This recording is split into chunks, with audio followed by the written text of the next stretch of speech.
Terimalah salam santi dari saya. Namo saya Ngadi Budaya, Namo Budaya. Nama saya Indra Darmono dan akan membawakan suatu kisah yang bertemakan Naca Jataka. Sebuah pemandangan yang menyenangkan dan seterusnya. Kisah ini diceritakan oleh sang guru ketika berada di Citawana, mengenai seorang biku yang memiliki banyak harta benda. Kejadian tersebut sama yang seperti yang terjadi di Dewa Dhamma Jataka di bagian yang sebelumnya. Kemudian sang guru pun bertanya kepada muridnya, apakah laporan tersebut benar, biku, bahwa kamu mempunyai banyak benda? Jawab biku tersebut adalah, benar, Bante. Ditanya lagi, mengapa engkau harus memiliki begitu banyak benda? Lalu sang biku tersebut bertindak tanpa berpikir lebih panjang. Tindakan tersebut benar-benar tercela. Sang biku tersebut melepas jubahnya dan berdiri tanpa sehelai pakaian pun. Lalu dengan mengatakan, saya akan pergi dalam keadaan seperti ini. Lalu orang yang hadir di sana berseru, oh, dasar tidak tahu malu. Lelaki tersebut berlari pergi dan kembali menempuh kehidupannya yang sangat rendah, hanya karena mendengar pertanyaan dari sang guru, yaitu, apakah engkau harus memiliki begitu banyak harta benda? Aku berkumpul di balai kebenaran. Sang guru pun memasuki ruangan tersebut dan menekan tepi mereka. Bante, jawab mereka, kami sedang membicarakan ketidakpantasan sikap biku itu. Tepat di hadapanmu dan 4 kelompok siswamu. Ia kehilangan rasa malunya sehingga berdiri tanpa sehelai pakaian pun, layaknya seorang anak kampung yang miskin. Mereka pun menilai bahwa ketika melihat dirinya tidak disukai siapapun, ia kembali ke tingkat yang lebih rendah dan kehilangan keyakinannya.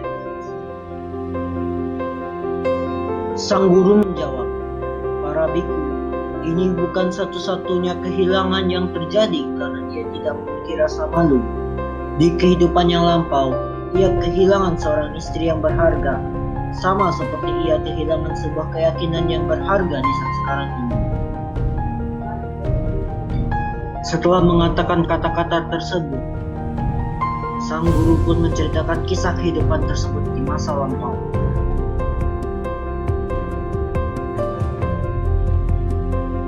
Hewan-hewan berkaki 4 pun memilih singa sebagai rajanya. Hewan ikan-ikan pun memilih ikan raksasa Ananda sebagai rajanya. Burung-burung pun memilih burung angsa emas sebagai rajanya. Di suatu hari Raja Angsa Emas memiliki seorang putri. Raja Angsa Emas ini selalu memenuhi permintaan putri tersebut. Suatu hari putri itu ingin memilih suaminya sendiri. Angsa Emas pun memilih mengumpulkan kawanan-kawanan burung tersebut untuk memenuhi janjinya terhadap putrinya.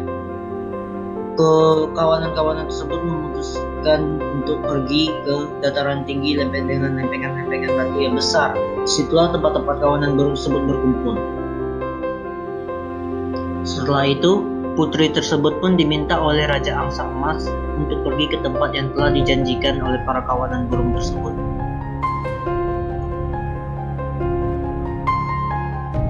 Setelah melihat kawanan-kawanan burung tersebut secara menyeluruh, akhirnya putri itu memilih atau menjatuhkan pilihannya terhadap seekor burung merak yang bulunya sangat tebal, indah, berwarna-warni. Karena itulah ia memilih burung merak sebagai calon suaminya. Namun karena diliputi oleh rasa gembira yang berlebihan, akhirnya ia melewati batasan norma yang telah berlaku. Ia berkata, sebelum hari ini, Anda tidak tahu betapa aktifnya saya, dan dia menari dan tidak menutupi dirinya sendiri.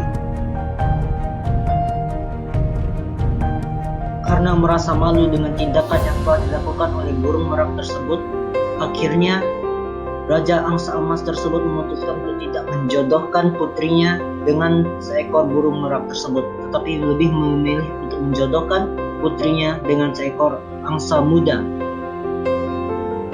Di tengah-tengah kawanan burung yang sedang berkumpul, Raja Angsa Emas itu mengulangi syair berikut ini.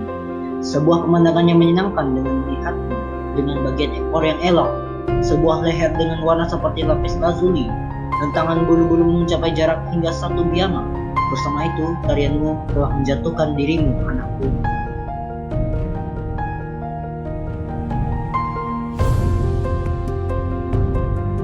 Sekian dari saya, terima kasih. Namo saya Ngadi Budaya, Namo Budaya.